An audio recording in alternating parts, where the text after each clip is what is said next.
تو عرض کرنے کا مقصد یہ ہے، یہ نبی پاک نے وظیفہ دیا، اس پر بھی عمل فرمائے. فرمایا جب تو یہ کر لے گا تو غریبی تیرے گھر میں نہیں رہ سکتی، اللہ تعالیٰ تجھے فراوانی عطا فرما دے گا. امیر ہونے کا سوکھا نسخہ، گھر میں جب داخل ہو تو گھر والوں کو سلام پڑھیں، حضور کو سلام پڑھیں، ایک باری قل ہو اللہ پڑھیں، وظیفہ جے. اب یہ گھر میں داخل ہونے کا طریقہ بھی ہے کہ جب گھر میں جانا ہے تو گھر والوں کو سلام کرنا ہے. ایویں نہیں کہ جناب علی کار بڑے تے ٹھڈے مار دے تو آج ہے کیوں بھائی آج ہے، کدی جناب علی بیوی دے دوالے دے، کدی بچیاں دے دوالے دے، کدی اماں بابا بھراواں دے دوالے. بھائی گھر جانا ہے انسان بن کے، سلطان رائی بن کے نہیں. اس واسطے انسانیت کے دائرے میں رہ کے گھروں میں جانا. ہمیں بس اوقات گھر جانے کا، داخل ہونے کا نہیں پتا. سلام کہو، سلامتی کی دعا دے دو. دوسرے نمبر پر نبی پاک کی ذات پر سلام پڑھنا ہے. ملا علی قاری نے یہاں سوال اٹھایا، نبی پاک تو مدینے میں ہے، سلام تو اس کو کہا جاتا جو سنیں، تو کیا نبی پاک صلی اللہ علیہ وسلم ہمارے گھر میں ہیں کہ سلام سننا ہے؟ اب یہ جواب سنیے کا عقیدہ. ملا علی قاری نے لکھا، فرماتے ہیں لِأَنَّ رُوحَهُ مَوْجُودٌ فِي بُيُوتِ الْمُسْلِمِينَ. فرمایا جو نبی ہوتا ہے وہ اپنے دیوانوں کے گھر میں روحانی طور پر جلوہ گر ہوتے ہیں.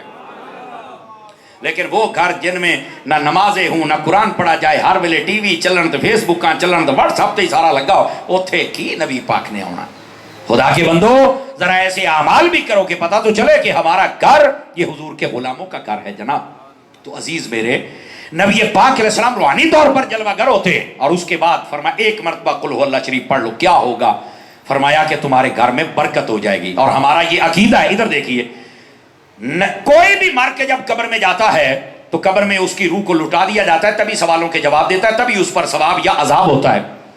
جو میرے نبی ہیں، اللہ اکبر، آپ کی روح کو قبض کر کے جب لے جایا گیا تو پھر کہا گیا کہ اس کو رکھا جائے. اور یہ اصول ہے کہ جب روح یہاں سے نکالی جاتی ہے تو اس کو اعلیٰ جگہ پہ رکھا جاتا ہے.